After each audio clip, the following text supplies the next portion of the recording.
आमच्या कमिटीच्या काही पदाधिकाऱ्यांनी गीता मॅडम देहरे साहेब यांनी जे प्रश्न निर्माण ठेवले होते त्यातले काही डिस्कस झालेले आहेत आता ओघाओघाने. तर एक असा होता, आमची एसजीएम तर झालेली आहे, what should be the immediate next steps, आणि त्याला कनेक्टेड आहे what are the steps that can run parallel. सगळे स्टेप्स पॅरललच होतील. फक्त पहिल्यांदा ही 7 ज्या योजना आहेत त्याचं असेसमेंट ऑफ डिमांड आणि रिस्क मॅनेजमेंट हे महत्वाचं आहे. कारण रिस्क प्रोफाईल तुमची तयार केल्याशिवाय फायनान्शियल इन्स्टिट्यूशन्सकडे मी रिपोर्टच देऊ शकत नाही. कारण कोणतीही फायनान्शियल इन्स्टिट्यूशन ज्यांच्याकडून आपल्याला फंडिंग हवे असेल किंवा आपल्याला होम लोन जरी हवं असेल तर रिस्क प्रोफाईल मागतात आणि ते रिस्क अनालिसिस मी करू शकतो, माझी काही अडचण नाही. कारण मी आयुष्यभर हाच विषय मुलांना मास्टर्स डिग्रीला शिकवलेला आहे, रिस्क मॅनेजमेंट. त्यामुळे ते फार काही कठीण नाही, पण ते तुमच्या मागणीवरून ती रिस्क ठरते. म्हणजे तुमचा प्रोजेक्ट हा हाय रिस्क असेल तर तुम्हाला अधिक इंटरेस्ट द्यावा लागतो. तुमचा प्रोजेक्ट जर मिडल रिस्क असेल तर तुम्हाला रिझनेबल इंटरेस्ट द्यावा लागतो. तुमचा प्रोजेक्ट जर लो रिस्क असेल तर तुम्हाला कमी रेट ऑफ इंटरेस्टमध्ये हे मिळतं. त्यामुळे रिस्क अनालिसिस आणि प्रोफाईल ही सायंटिफिक पद्धत आहे. पूर्वीच्या काळात या गोष्टी नव्हत्या, आता या शक्य आहेत. आणि आर्टिफिशियल इंटेलिजन्समुळे रिस्क प्रोफाईल्स मॅनेज करणं हे फार काही कठीण काम नाही आहे. आणि ते करणारे एक्सपर्ट्स तुमच्याकडे उपलब्ध आहेत आणि त्याच्याकरता तुम्हाला खर्चही काही येत नाही. त्यामुळे ते आपण करून घेऊ.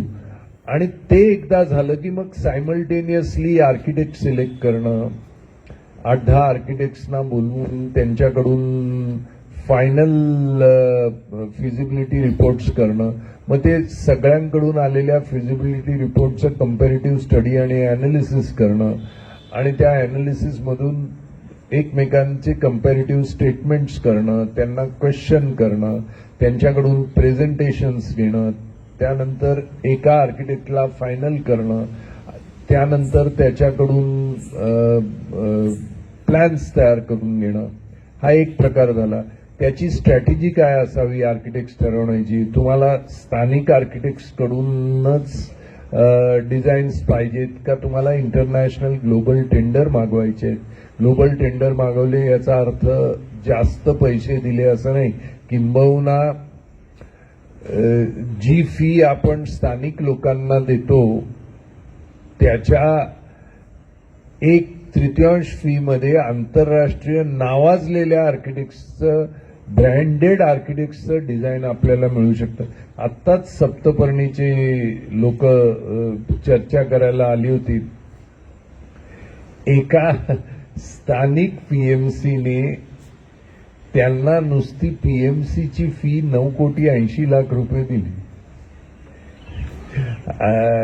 स्थानिक या तुलनेनं आंतरराष्ट्रीय पीएमसी एजन्सीज, उदाहरणार्थ कुशमन वेकफिल्ड, JLL, एनारॉक किंवा नाईट फ्रँक किंवा अशी लोक 2%-2.5% म्हणजे जेमतेम 2,00,00,000-2,00,00,000-2.5 कोटीचं बिलिंग देतं. त्यावेळेला स्थानिक इथले कोणीतरी यांनी 9,80,00,000 बिल दिलं. त्यामुळे इथल्या आर्किटेक्ट्स पीएमसीच्या सवयी इतक्या बिघडलेल्या आहेत आणि त्यांना वाटतं की सोसायटीचे सभासद म्हणजे यांना काही कळत नाही आणि आपल्यालाच सगळं काही कळतं आणि त्यांना कशा पद्धतीनं गुंडाळून ठेवायचं हे त्यांना पूर्ण माहीत झालेलं आहे आणि घाबरवतात. अरे सिडकोमध्ये इतके पैसे अंडर द टेबल द्यावे लागतात, अमुक ठिकाणी इतके पैसे असं करायला लागतात, तुमच्याच्याने ते होणारच नाही. चेअरमन सेक्रेटरींना सांगणार तुमच्या चपला झिजून जातील पण तुमचं प्लॅनिंग मंजूरच होणार नाही वगैरे अशी भीती घालून ते स्वतःची फी जास्तीत जास्त मिळवण्याचा प्रयत्न करत असतात. त्याच्याकरता मी आहे, म्हणजे त्याला रामबाण उपाय माझ्याकडे आहे. त्यामुळे माझ्यासमोर ते काही चालत नाही. त्यांनी कितीही मागितले तरी तेवढे त्यांना मिळणार नाही हे मी सांगतो लोकांच्या वतीनं. त्यामुळे हा सगळा प्रोसेस जो मी मुंबईत पाहिलाय आणि हे पाहून मी मुंबईत आता स्टँडर्डायझेशन झालंय. आता स्टँडर्ड लोकांना माहित आहे की आर्किटेक्ट नेमला म्हणजे त्याला 1.5 ते 2% वर द्यायचे नाही. स्ट्रक्चरल इंजिनियरला 0.5% जास्त द्यायचे नाही. पीएमसी अगदी आंतरराष्ट्रीय असला तरी 2% जास्त द्यायचे नाहीत. हे मुंबईच्या सर्व सोसायट्यांना पूर्णपणे माहीत झालेले आहे. त्यामुळे तिथे आता कोणी याच्यापेक्षा अधिक मागण्याची हिंमत करत नाही. इथे अजून नवीन नवीन आहे हा पुनर्विकासाचा भाग. त्यामुळे आपणच कसे इथले मंजुरी देऊ शकतो आणि आपल्याला कसे कोट्यावधी रुपये तुम्ही दिल्याशिवाय काही होत नाही वगैरे हे सगळं सांगण्याचा लोक प्रयत्न करतात. तर जे मुंबईवर आम्ही संस्कार केले ते संस्कार आता नव्या मुंबईवरही चालू आहेत. आणि मला अजिबात मनामध्ये शंका नाही की नव्या मुंबईमध्ये मुंबईसारख्या अतिभ्रष्ट ठिकाणी भ्रष्टाचार न करताना आम्ही मंजुरीची पद्धत उभी केली. तिथे नव्या मुंबईत काही फार कठीण होईल असं मला वाटत नाही.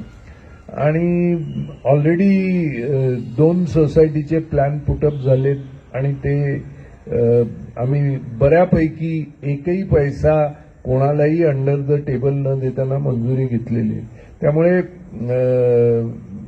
आपल्या इथेही त्या गोष्टी करायच्या आणि आपण काही चुकीच्या गोष्टी मागत नाही किंवा आउट ऑफ द वे जाऊन आपल्याला काही बेनिफिट्स एक्स्ट्रा द्या म्हणून सांगत नाही.